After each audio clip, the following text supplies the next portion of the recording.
میرے والد صاحب انتہائی عظیم ہیڈ ماسٹر تھے۔ وہ آخری عمر کے حصے میں تھے اور جس جس گھر میں جاتے تھے، بیٹوں کا گھر تھا، بیٹیوں کا گھر تھا، وہ آخر میں ان کو وہاں سے نکالتے کہ کسی طریقے سے۔ وہ میرے گھر آ گئے لیکن بتایا نہیں، مجھے محلے والوں نے بتایا کہ یہ ہوا ہے۔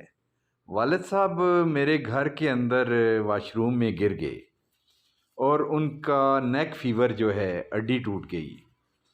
اب ان کو لے کے ہم اسپتال چلے گئے۔ شام کا ٹائم تھا، تمام لوگ موجود تھے۔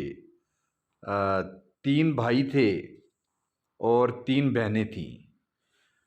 اب وہاں جو بات آئی وہ یہ تھی کہ ظاہر ہے ان کا معذوری کا معاملہ تھا، تو سب نے بحث کرنا شروع کر دی کہ کون ان کو اپنے گھر لے کر جائے گا۔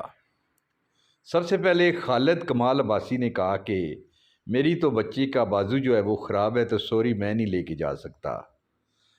اس پہ عامر نے کہا، جی میرا ایک اور بھائی تھا عامر کمال عباسی، اس نے کہا کہ میرے پاس بھی ایسے حالات اور وسائل نہیں ہیں کہ میں ان کو لے کے جاؤں۔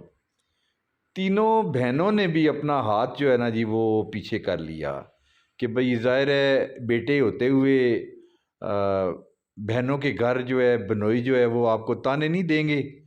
بہرحال ابا جی بڑی معصومیت سے دیکھ رہے تھے تمام کے چہرے۔ تو اس دوران میری مسز جو تھی اس نے کہا کہ آپ لاکھ ان کو کہیں لیکن میں ان کو اپنے گھر میں لے کے جاؤں گی۔ اور پھر ہم ابا جی کو لے کے اپنے گھر آ گئے۔ ان کی زندگی کم تھی، میں رات جاگتا رہا، کوئی ان کو رات کو اسپتال دیکھنے نہیں آتا تھا۔ اگلے دن گھر لے کے آئے تو سڈن ان کا سانس بند ہو گیا، اسپتال لے گئے تو ان کی ڈیتھ ہو گئی۔ چلتے چلتے والد صاحب ہمارے ہاتھوں سے چلے گئے۔ یہ اللہ کی دین ہوتی ہے، کون اولاد خدمت کرتی ہے اپنے ماں باپ کی؟ اللہ اولاد کو ماں باپ کی خدمت کی توفیق عطا فرمائے، آمین ثم آمین۔ یہ دنیا بہت چھوٹی ہے جی، اس ہاتھ کرو اس ہاتھ ملے، یہ سودا دست بدستی ہے۔ یہ بہت زبردست قسم کا سودا ہے جی، کوئی سمجھے یا نہ سمجھے۔ ہمارے ساتھ بھی ایسا ہی ہوگا۔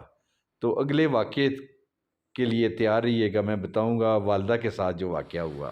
اپنا خیال رکھیے گا، اللہ آپ کا حامی و ناصر ہو اور آپ کو اپنے والدین کی خدمت کی توفیق عطا فرمائے۔